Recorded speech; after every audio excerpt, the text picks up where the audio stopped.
Donc là, on va s'intéresser à, et on va se taire, s'il vous plaît, pendant que j'explique, s'il vous plaît. Donc on va s'intéresser à l'application de, et on va voir ce qu'on appelle la notion de fonction de référence. Alors pourquoi d'après vous ça s'appelle des fonctions de référence?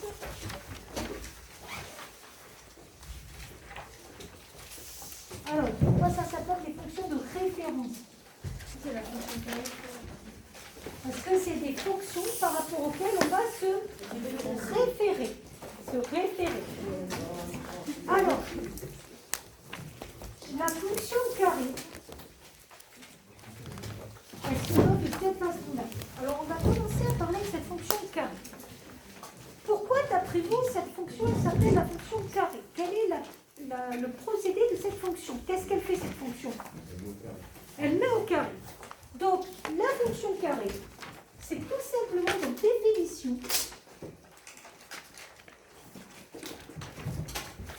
On appelle fonction carrée la fonction qui met au carré. On n'est pas très original. Hein. Et vous n'avez pas entendu quelque chose? Et c'était quoi?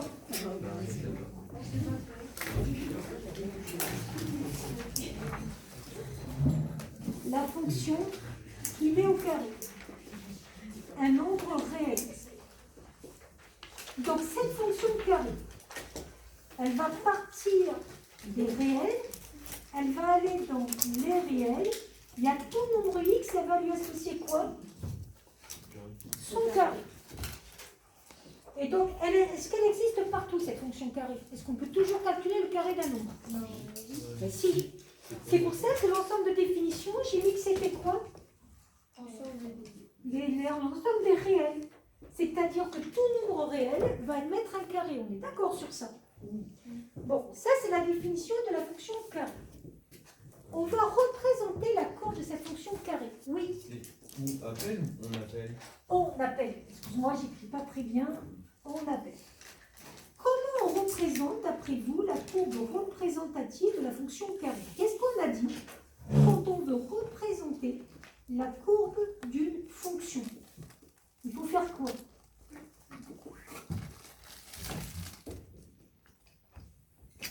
Qu'est-ce qu'il faut faire quand on veut? Oui. Un tableau de valeur. On va d'abord faire un tableau de valeur, et ce tableau de valeur va me servir à quoi? Placer les points. À placer les points.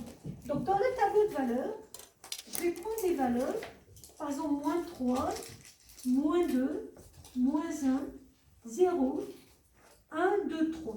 On a dit que cette fonction carrée, qu'est-ce qu'elle faisait? Elle mettait au carré. 3 au carré. 9. 2 au carré. 4. 1 au carré. 1. 0 au carré. Moins 1 au carré. Moins 2 au carré. Moins 3 au carré. Alors déjà, on voit une petite particularité, c'est que toutes les images sont comment? Positives. Bon, est-ce que c'est logique? Oui. Oui, un carré est toujours positif. Sur ça, ça va? On va donc faire la courbe représentative. Donc, on fait deux axes gradués. Le y va aller jusqu'à combien par rapport à mon tableau? Donc, 1, 2, 3, 5, 6, 7, 8, 9. Et le x, je peux faire une échelle différente. Vous avez vu que je n'ai pas choisi la même échelle pour x et pour y. Hein. Je place mes points. Moins 3, moins 9. Moins 2, 4. Moins 1, 1. Et déjà, on peut remarquer quelque chose. Oui, il y a une symétrie par rapport à quel axe? Eh oui, est-ce que vous voyez qu'il y a un axe de symétrie qui est l'axe des ordonnées? Vous le voyez ou pas ça? Bon, donc ça c'est assez intéressant. Il y a un axe de symétrie qui est l'axe des ordonnées pour cette courbe. Il y a un axe de symétrie, l'axe des ordonnées pour cette courbe. Est-ce qu'on pouvait le voir avec le tableau des valeurs?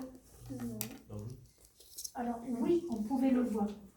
Et où est-ce qu'on pouvait voir qu'il y avait bien un axe de symétrie dans le tableau de valeurs? Qu'est-ce qui se passe concrètement quand vous regardez? Oui. Avec les opposés, non, 3 et Oui. 3. Regardez ce qui se passe. Quand vous vous mettez à 3 et quand vous vous mettez à moins 3, comment sont les images? Pas parallèles. Elles sont égales. C'est féminin l'image. Est-ce que tout le monde est d'accord que quand je prends l'image de 3, et quand je prends l'image de moins 3, les deux images sont égales et elles sont égales à combien? À 9. Quand je prends l'image de 2 et quand je prends l'image de moins 2, comment sont les images? Égales, c'est féminin. Égales à combien? À 4. Quand je prends l'image de 1 et quand je prends l'image de moins 1, comment sont les images? Égales. Égales à combien? 1. Je vous rappelle que l'axe des images, c'est l'axe des ordonnées. Est-ce que jusqu'à là, ça va? Alors, si ça ne va pas, à quel endroit? Donc, je vous rappelle ce qu'on a fait. On a fait un tableau de valeurs, donc on a mis au carré. On a placé les points avec le tableau de valeurs, donc les points moins 3, 9, moins 3 sur les x, 9 sur les y, moins 2, 4, moins 2 sur les x, 4 sur les y. On fait comme ça pour tous les points. On a remarqué qu'il y avait un axe symétrique, que si vous pouviez dessiner cette courbe, si vous pouviez plier la feuille, qu'est-ce qui se passerait? Les deux parties de courbe se rejoindraient et on pouvait s'en rendre compte en faisant des images de nombres opposés. On se rend bien compte que l'image de 3 elle fait 9, l'image de moins 3 elle fait 9. Mais ça porte un nom mathématique, ça s'appelle une fonction paire. Et je vais vous mettre la définition. Donc, définition. On appelle fonction paire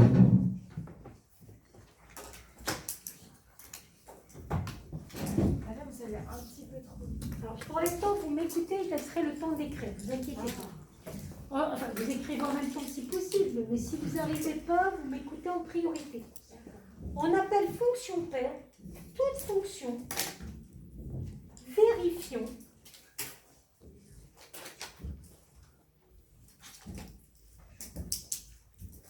f de moins x égale f de x. Graphiquement, à quel endroit? Il y a un axe de symétrie qui est l'axe des ordonnées pour cette courbe. On le voit ici. Donc on appelle fonction paire toute fonction vérifiant. Graphiquement, vous avez cette particularité. Regardez-moi là s'il vous plaît, écoutez-moi. Comment on voit qu'une fonction est paire? Quand vous prenez x et quand vous prenez moins x, comment sont les images? Ça veut dire que ici, vous aurez la même image. Donc par exemple, ça, c'est une fonction paire. Parce que quand vous prenez x et quand vous prenez moins x, les images sont les mêmes. Et graphiquement, quand vous avez une fonction paire, il y a une propriété graphique qui est laquelle? Dont on vient de parler là. Graphiquement, qu'est-ce qui se passe quand on a une fonction paire? C'est symétrique. Oui, et qu'est-ce qui est symétrique? La courbe, elle est symétrique par rapport à quel axe? Donc, les conséquences de ça, c'est que la courbe de f, C de f, admet un axe de symétrie qui est lequel? L'axe des ordonnées. Donc ça sera caractéristique des fonctions paires. Comme je vous dis, écoutez si vous voulez écouter, si vous n'arrivez pas à faire les deux en même temps, je n'efface pas pour l'instant. Alors, juste, on va déjà voir si vous avez compris cette histoire de fonction paire. Est-ce qu'on le voit là, ici, sur la vidéo? Oui. Alors, exemple, je vais vous faire des graphiques. Vous me dites, est-ce que d'après vous, c'est une fonction paire ou pas?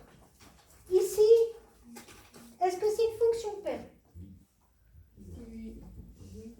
Pourquoi? Parce qu'il y a un axe de symétrie qui est l'axe des ordonnées. Oui. Il y a écrit, on appelle fonction paire toute fonction quoi? Toute fonction vérifiant. Ah, non, moi je n'ai aucun accent, aucun point. Donc axe de symétrie, ici, donc fonction paire.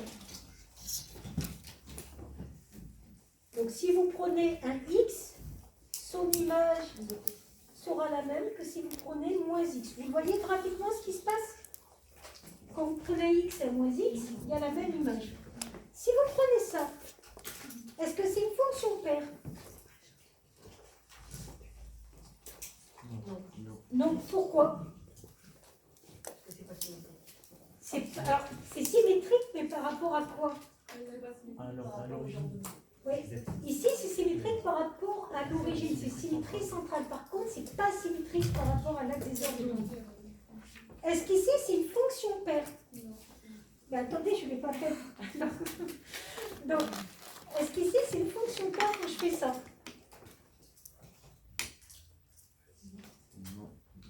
Pourtant, il y a une symétrie. Alors, voilà, je relis les points si ça vous arrange. Est-ce que ça, c'est une fonction paire? C'est pas par rapport à l'axe des ordonnées. Donc, vous voyez, il ne faut pas tomber dans le piège.